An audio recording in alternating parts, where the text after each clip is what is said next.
Thank you. Today we'll be talking about mind transformation. This was a challenging one to prepare for.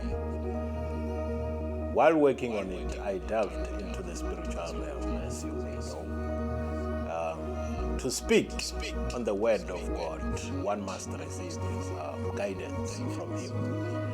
Then the message must be translated into human understanding.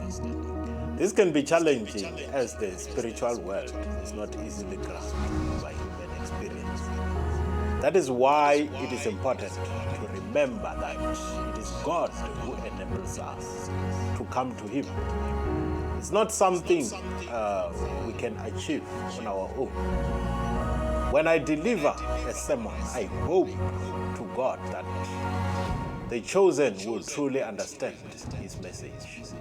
In the book of John, chapter 14, verse 1 to 11, Jesus Christ spoke to His disciples about His impending departure from the world.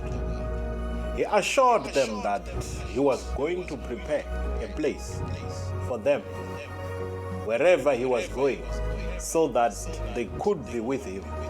However, His disciples had difficulty understanding what He meant.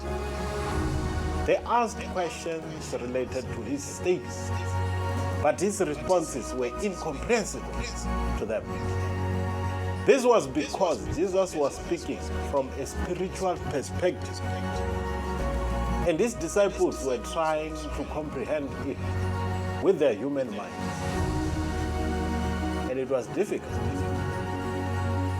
But the nice thing about it is that later, when the Holy Spirit came to them, they could recall Jesus' teaching. This confirms that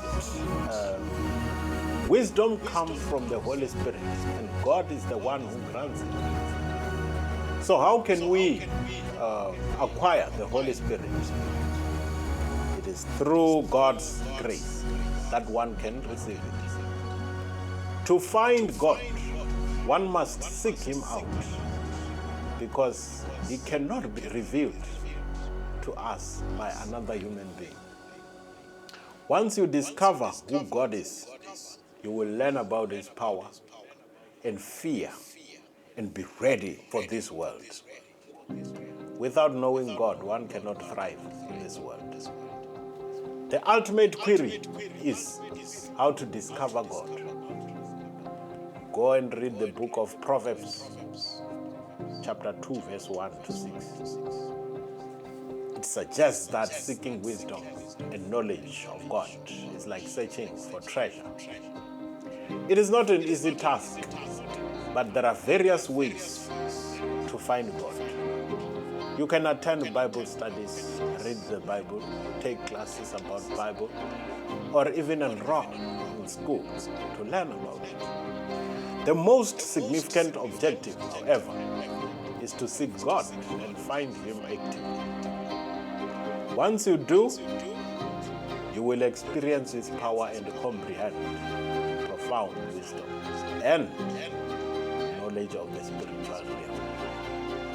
Let us read the book of Romans 12, verse 1 to 2.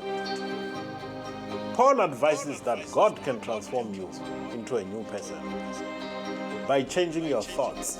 This transformation of mind will help you understand God's will, which is good, pleasing, and perfect. Let me give you an example.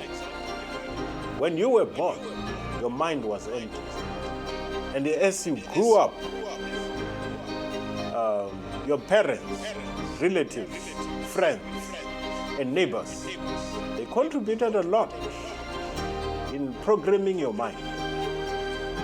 You learned both good and bad things. Bad things can be likened to demons that can take control of your mind and lead you into a grave. To overcome this, you need to learn how to control your mind and distinguish yourself from it.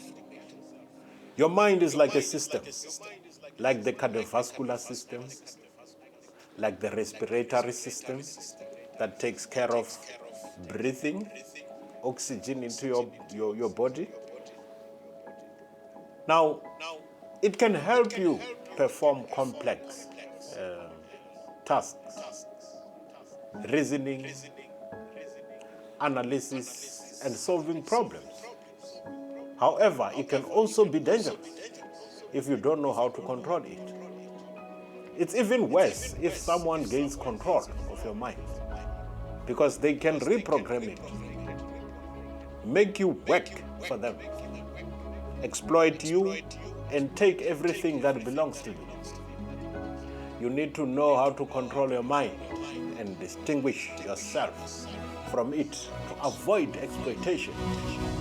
By doing so, you can re-establish the person living inside your body and be free from hurtful things people impose on you. Some people exploit others by dark psychology, but you can awaken and free yourself from their grasp by seeking God and seeing the light. The mind is an incredible, powerful system that can control the entire body.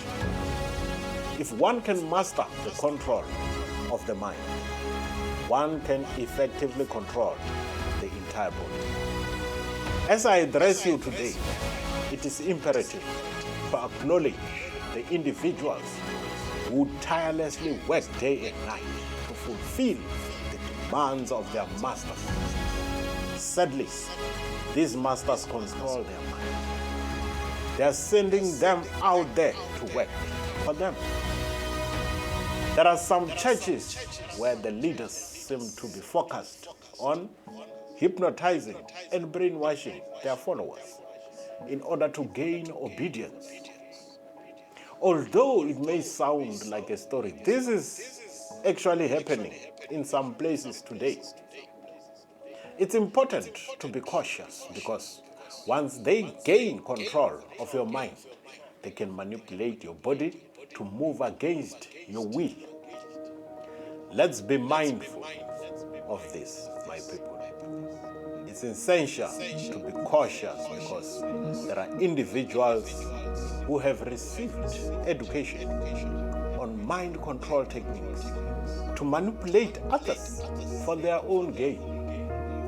Stay safe, my people. Let us read the book of 2 Corinthians chapter 10, verse 3 to 6. Here, Paul discusses the surrendering of human reasoning to align with God's will. This involves transforming the mind to a higher level of consciousness, where one can recognize the divine power and understand the fear of God. Paul's message is not about others, but about you and your mind. By gaining control of your thoughts, you can align them with God's teachings and avoid adverse outcomes. When you discover the divine being within yourself, you can control your thoughts and actions and follow God's commands. Our failure to follow God's will often stems from our minds, overpowering us. But by acknowledging our inner selves, we can overcome this obstacle. Please, my soul, transform your minds. I thank you.